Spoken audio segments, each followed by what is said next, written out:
Alright, let's go.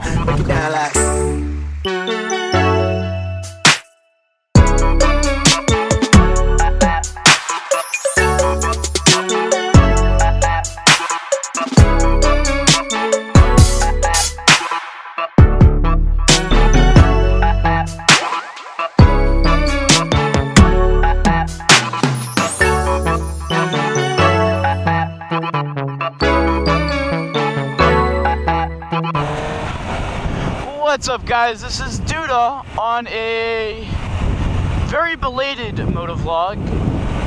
It has been nearly a year since I have done a motovlog, so I apologize about that. I actually had one planned for December, but the footage got corrupted and I wasn't able to really put it out. I was kind of bummed about that. But it is July 1st, and it is almost a year since I have owned my beloved 2018 Suzuki GSX-S750. So I thought it would be a good idea to maybe do a one-year review to kind of highlight how I felt about the bike.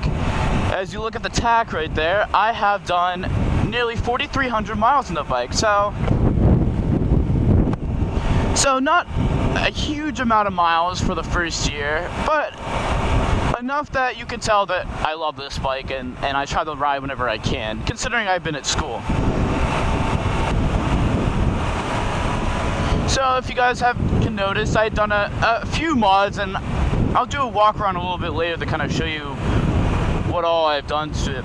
As you can see, I've removed the ugly mirrors that used to be right there and replace them with these nice bar end mirrors. They're black mirrors. They work really well. Still getting used to them because they do have a convex type of shape, so objects are really a lot closer than what they appear on the mirror, but much greater visibility, and I don't really have my body taking up the majority of the space, so they're really nice mirrors. I've also done a fender eliminator kit, which actually, you guys have already seen the fender eliminator, but I just wanted to note that I did the fender eliminator. I do get a lot of rocks and dirt get thrown up on my back, but overall the aesthetic of the bike and the angles look a lot better. You guys have seen I have the crankcase and engine protectors, which I did almost 11 months ago. And then I also have the SW Motec frame sliders, which I had installed around the time of the crankcase covers. And they actually have already gotten their money's worth.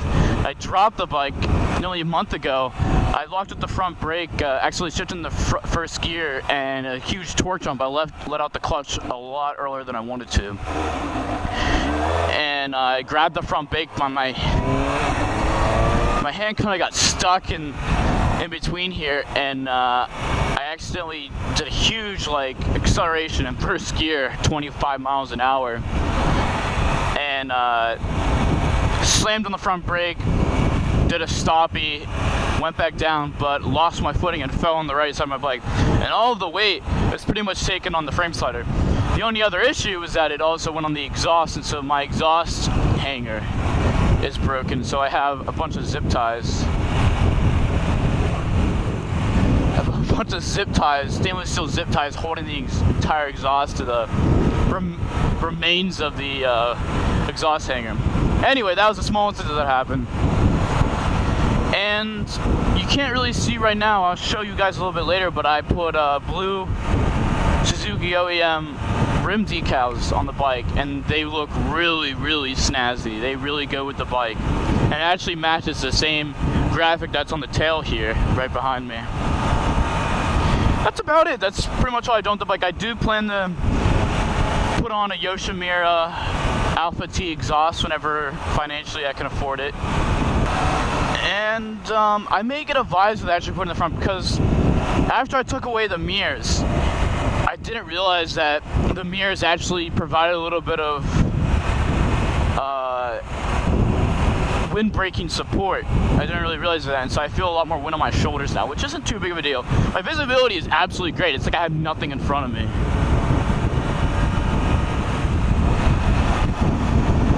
And that's pretty much it. I may do like a Power Commander in the future if the Yoshimura exhaust maybe needs it. I would like to extend the red line a little bit because I feel like this bike can rev up higher than the rev limiter supports. But I've never really gone into ECU tweaking, so that's gonna be at a later date. I can't really tell when I'm gonna exactly do that. But regardless, let's get straight into it. 1 year later, how do I feel about this bike? Well, in short, I love it to death.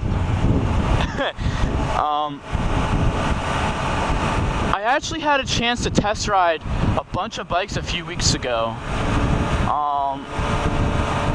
at a dealership probably about an hour away from me, and I was able to test ride a 2018 Triumph Street Triple R. I was able to test ride a Ducati 797 Monster,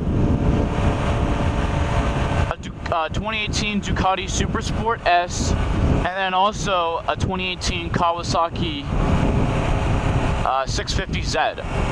And additionally, about almost 2 months ago, I test rode a 2018 Yamaha R6, which was my first proper crotch rocket that I've ever test rode. And after test riding all of those bikes, I still like this bike the best. And it does really come down to the point that I made in my review video, that this is the best bang for your buck bike that you can get, and it is such an experience.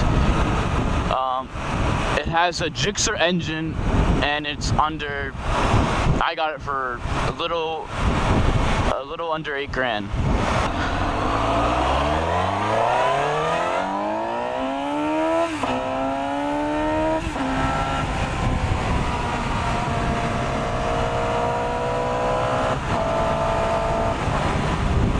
As you saw back there, this bike is really fast, and I actually wanted to rebuke a comment that I made on this bike that it doesn't have enough low end torque. And I kind of made this realization whenever I test rode the Yamaha R6. That bike really feels like absolutely nothing downhill. Nothing. It feels like, I've never ridden a 250, but I could imagine that's what a 250 feels like. Holy crap.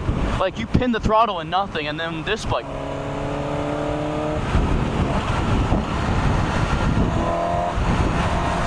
Torque like fourth gear, 50 miles an hour. Tons of torque, and it's very smooth power delivery. This bike has a ton of power. 60 pound-feet of torque is a lot of torque. That really, I don't really see how you need much more on the street. Maybe a little bit more torque. The Ducati Super Sport S had a little bit less horsepower, but it has 70 pound-foot of torque. And I didn't like the power delivery in that bike. I mean, down low, whenever you kind of feel like you're lugging the engine, on this bike you really don't feel like you lug the engine when you're down low. A little bit, but it doesn't feel like the lugging of an engine like you do in a parallel twin or a V-twin. The riding position has been great. I've been able to do probably about a 3-hour trip before I really kind of get tired of the bike. Maybe 3.5, 4 hours. It is comfortable. There are more comfortable bikes, like the Ducati Super Sport S and the Triumph Street Triple, were both more comfortable bikes to ride. That was a fact. The Triumph is also nearly 50% more expensive, and the Ducati is twice the price of the bike. So, you know, comfort is kind of a subjective question, and whenever you're trying to make an entry-level bike, comfort is one of the last things that you're really working about. But the ergonomics of this bike are really good. I mean, I really do appreciate the angle of the handlebars here because it feels sporty. You can really lean into it. But comfortable enough that, you know, you can go on long trips and you really don't feel the weight on your wrist that much. And after riding some other bikes, the stock exhaust in the intake of this bike sound incredible for being stock.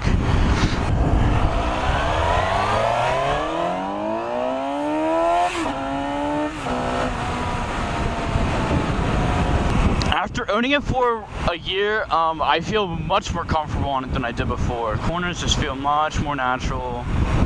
I know how to distribute my weight correctly on the bars.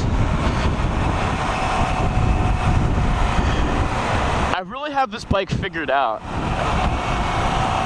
but it feels like plenty of bike to me.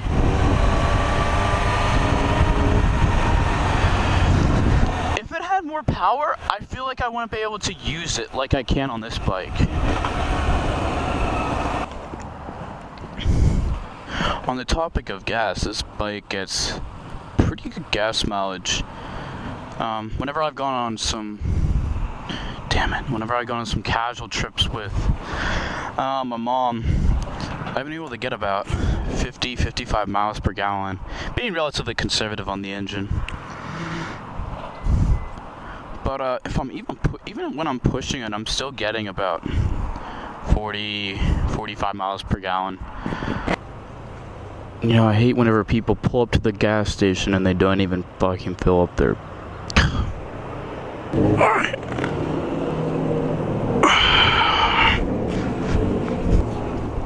Mine, do not take...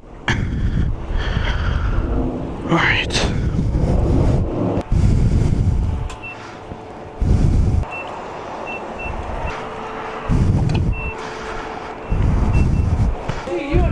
Roasting to death. Oh yeah, I am roasting. Well, I'm telling you, these are 2 for $3. Oh, they? Yeah. I'll get another one. All right. $3.18. Okay.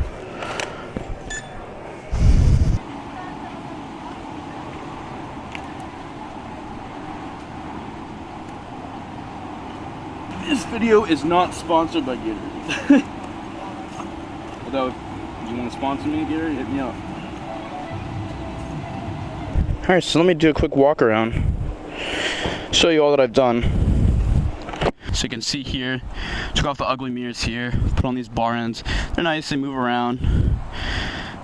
And then put the end caps here too. Had to get some extra bolts, but it works out quite nicely.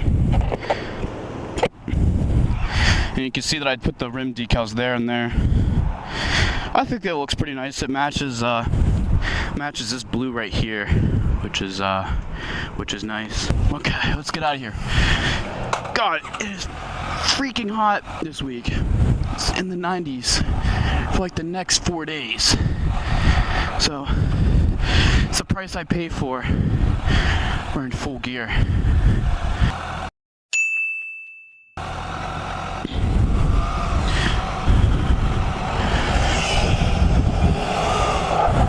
Get over it.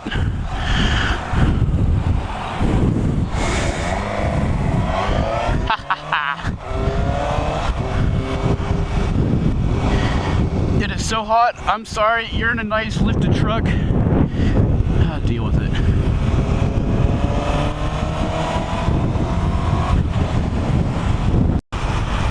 Yeah, so today I'm going to go take some back roads from southwest PA to the tip of the Maryland Panhandle.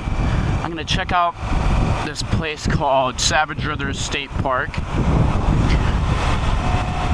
which I'm going to for really no particular reasons, just because it's off of the simple route that I'm planning on going on. So I'm going to be taking a right up here to go south on 711. So I guess I should go into things that over time have bothered me about the bike, and one really kind of wasn't a thing that happened over time. I guess in a way it has, but it's the tires. So the stock tires that come with this bike, factory new, are the Bridgestone Battle Axe Hyper Sport S21s. or S21 Hypersports. And I only got 3,000 miles until the cord started showing.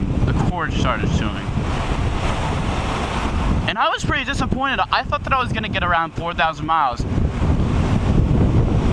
And I guess, you know, they are a little bit of a stickier compound. But I was disappointed. Like, the core was showing so early. And I'm like, what the hell? So, I, instead of getting the S21s again, I got Dunlop Road Smart touring tires. Just because I'm not doing that crazy, I don't ride that aggressively, like in corners, so I don't really need anything that's super sticky. I just want something that'll last a little bit longer than the previous tires. But overall, they were good tires, they wore too quickly, so I was a little bit disappointed in that, but I guess that's what you kind of have to expect with the tire that is a little bit stickier. I do like the dash a lot. I wish there was a temperature gauge on it. Somebody had mentioned in some other video, I think it was relating to the S1000, but since they've seen the same dash, it doesn't really matter. But they noticed that they wish that there was a temperature gauge, and I kind of wish that there was one too. It's like a little small thing. There's no hazard light, and the new model has it right here. The one in India does, but this one doesn't have a hazard light, and I've needed them a couple times, and that's kind of frustrating. Like, why wouldn't you put a hazard light switch? It's like such a simple thing to do. So that's a little bit disappointing. I've had a few screws pop out that have just loosened over time that I've lost. There was one on the belly pan that popped out, and I guess I should have tightened it up and paid attention more. But yeah, I've had a couple of screws that just disappeared. Now it's kind of frustrating. I did have a weird warning system that came on, and it was a warning that has to do with the fuel injector system, and it was like some type of failure. It didn't affect the performance at all, but I had like this F1 warning symbol that came up. But it came up for no reason, and I was just like, what the hell is going on? And I looked it up, and yeah, it had to do with the fuel injectors. And eventually, it just went off. Didn't do anything else. It just went off and hasn't come back since. And I looked online, and I guess it's common for this warning error to come up on Gixxer motors, since this shares the motor from the Gixxer 750 K5. I guess that kind of makes sense, but you would think that would have worked those kinks out, you know, since it's been like 12 plus years since that bike was released. Anyway, that was a little bit of a gripe. I do wish the bike revved a little bit higher. It's kind of a gripe because the rev limiter will actually kick on at 12,000, and I kind of wish it went the whole way to 13,000, but there's probably a reason why Suzuki did that. But maybe if I get a power commander and tweak the ECU, maybe I can increase that red line, or increase the rev limiter. But it's not really that big of a deal. I'm usually not riding that fast for me to hit the rev limiter. And that's about it. I've been really happy with this bike. I really haven't had I've had no major issues with it. I did have to get the clutch adjusted when I got the tires changed and I got all the fluids changed. I guess that is kind of normal, but it was really out of whack. And it still kind of is. It really releases really high. I'm not using most of the clutch lever.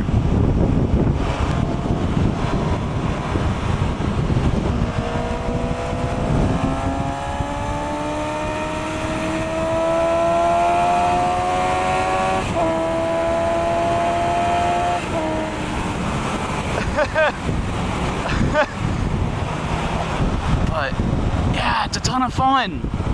I could just do that, and I can use the entire bike right there. And yeah, I'm going really, really fast, but it's just kind of a burst there, but damn, like, it really is a rocket. It's a Street Fighter rocket. It's awesome. It's just a ton of fun, man. Like, I don't think I'd have that much fun on the FZ or the Z900. I just like the feel of the 750. It's part of it's that motor, man. It's really, really good engine. And whenever you're in a higher gear cruising, like right here, 5th gear, 50 miles an hour, it's really tame, really commuter friendly. And that was part of the dual personality that I had mentioned in my review video. It really just does it so well. It does everything so well, and the engine's so smooth right now. And the only thing that's bugging right now is the wind, and you know, that's not the bike, really not the bike's fault. It's just the fact that it's a naked and there's no windscreen. So I may get a visor in the future. I just don't like to look at them. I think they look just very ugly. So guys, that's about it. That's my big update video for year of ownership. I'm actually taking some time off from school, so I'm gonna be able to put video content out for the next year or so easily. I'm living at home with my rents. I'm looking for a job right now. That's about it, yeah. So thank you for watching, guys. Comment below if there's anything you wanted to ask me about 1 year of ownership that I didn't mention. I really love this bike. I am incredibly happy with my decision to get it. It's just been absolute blast to own. And as always, guys, take it easy. Thanks for watching.